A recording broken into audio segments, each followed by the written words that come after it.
Assalamualaikum warahmatullahi wabarakatuh. Nama saya Iva Natasha dengan NIM 12010326605 akan menjawab pertanyaan UAS pada mata kuliah Manajemen Peserta Didik yang diberikan oleh Ibu Erlani Pertiwi SPD MPD dengan pertanyaan. Yang pertama, sebutkan kegiatan apa saja yang termasuk dalam manajemen peserta didik. Jelaskan dan kemukakan contohnya. Dalam pembahasan ini, manajemen peserta didik terdapat beberapa kegiatan, yaitu perencanaan terhadap peserta didik, pembinaan peserta didik, evaluasi peserta didik, serta mutasi peserta didik.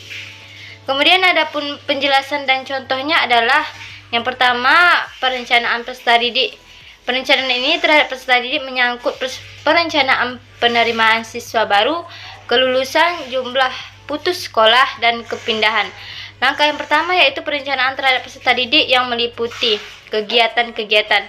Kemudian analisis kebutuhan peserta didik. Menurut saya bahwa dalam perencanaan peserta didik, maka langkah awal yang harus dilakukan seorang manajer adalah menganalisis kebutuhan peserta didik itu sendiri. Dalam menganalisis kebutuhan peserta didik yang harus dilakukan oleh seorang manajer yaitu merencanakan jumlah calon peserta didik yang akan diterima maupun menyusun program kegiatan kesiswaan. Kemudian ada rekrutmen peserta didik, yaitu proses pencarian menentukan peserta didik yang nantinya akan menjadi peserta didik di lembaga sekolah yang bersangkutan. Dan ada juga seleksi peserta didik, yang mana suatu kegiatan pemilihan calon peserta didik untuk menentukan diterima atau tidaknya calon peserta didik menjadi peserta didik di lembaga pendidikan berdasarkan ketentuan yang berlaku. Dan ada juga orientasi. Orientasi merupakan kegiatan mengenalkan situasi dan kondisi lembaga pendidikan tempat peserta didik menempuh pendidikan. Lingkungan yang dimaksud adalah lingkungan fisik sekolah dan lingkungan sosial sekolah. Tujuan dengan orientasi tersebut adalah agar siswa mengerti dan mentaati peraturan yang berlaku di sekolah.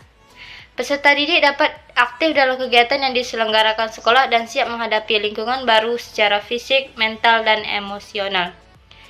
Ada juga penempatan peserta didik.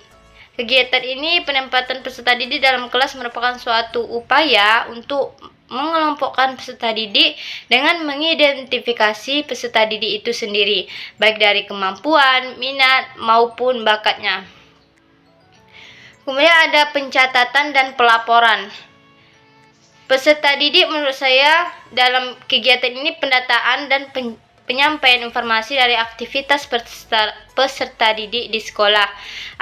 Adapun bentuk pencatatan dan pelaporan peserta didik dapat berupa buku induk siswa, buku kleper, dan daftar presensi.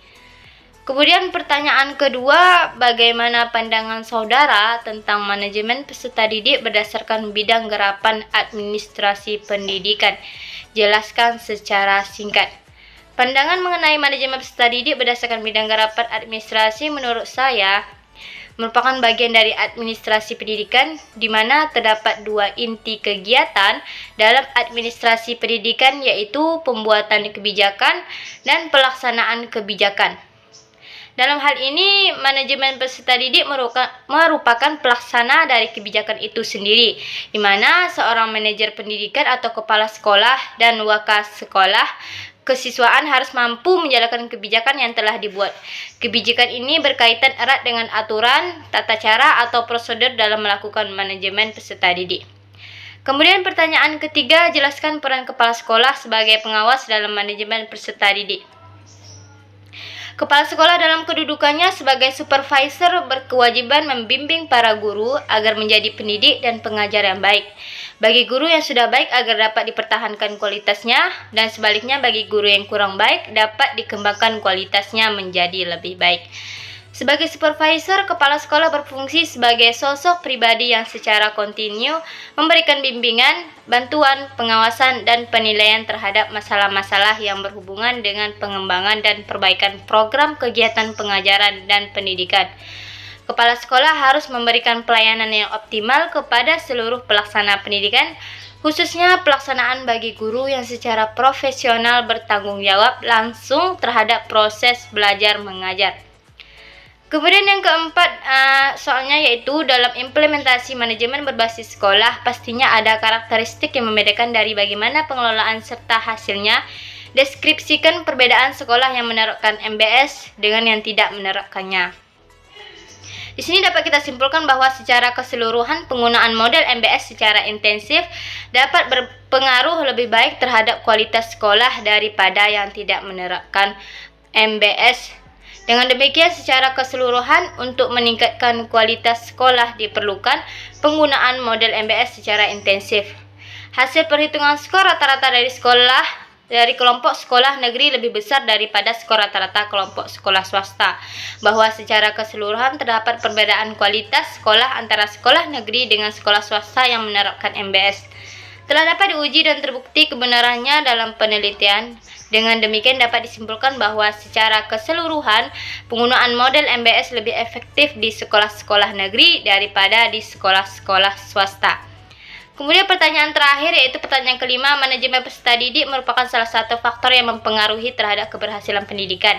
Bagaimana menurut saudara manajemen peserta didik untuk masa yang akan datang?